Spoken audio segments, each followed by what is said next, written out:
बिस्मिल्लाहिर्रहमानिर्रहीम। मोहतरम नाजरीन, अस्सलामु अलैकुम वरहमतुल्लाहि वबरकातुहू। नहमदुहु व नुसल्ली अला रसूलिहिल करीम, अम्मा बाद। आऊज़ु बिल्लाहि मिनश्शैतानिर्रजीम। बिस्मिल्लाहिर्रहमानिर्रहीम। मोहतरम नाजरीन, आज की वीडियो में हम आपको बताएंगे कि जो सदका सर पर से उतार कर दिया जाता है, गोश्त या पैसे, क्या ये सही है? हुक्म क्या है? या नियत करके सदका करें। मैं यहाँ पर एक बात अर्ज करता चाहता हूँ कि देखें, सदक़े में गोश्त देना यानी गोश्त का सदका करना ये ज़रूरी और लाजम नहीं है। बाज़ लोग ये समझते हैं कि सदक़े में गोश्त ही देना ज़रूरी है और फिर सर से घुमा कर देना है, और अच्छा फिर वो गोश्त किसी गरीब को भी नहीं देंगे, बल्कि वही गोश्त फिर चील कौवों को जाकर डाल देते हैं, और वो ये समझते हैं कि ये सबसे अफजल है, यानी उनको खिलाना ये सबसे अफजल सदका है। ऐसा बिल्कुल नहीं है। सबसे अफजल सदका किसी ज़रूरतमंद की ज़रूरत को पूरा करना है। किसी शख्स को कपड़ों की ज़रूरत है, आपने उसे कपड़े दिला दिए। किसी को पैसों की ज़रूरत है, आपने उसे पैसे दे दिए। इसी तरह अगर किसी को खाने पीने की ज़रूरत है, आपने उसे खाना पीना दे दिया। ज़रूरतमंद की ज़रूरत को पूरा करना ये सबसे अफजल सदका है।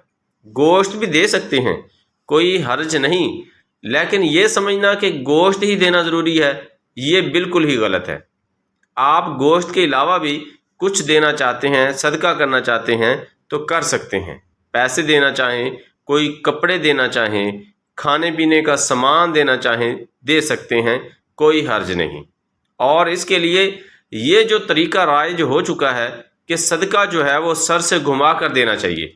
बाज़ जगह देखा जाता है कि लोग अपने बच्चों के सर से घुमाकर वो पैसे गरीबों को दे रहे होते हैं।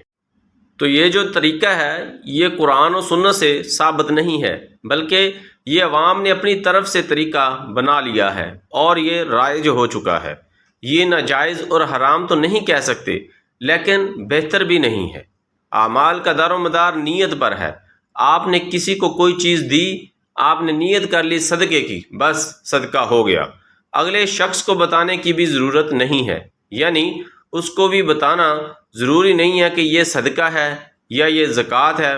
बग़ैर बताए उस शख्स को भी सदका और ज़कात दिया जा सकता है। यानी आप ये कह दें कि ये तोहफ़ा है हमारी तरफ से, या ये हमारी तरफ से इमदाद है आपके लिए। ज़रूरी नहीं है कि अगले शख्स को बताएं कि ये ज़कात है, सदका है। अगर बता भी दें तो कोई हर्ज नहीं है।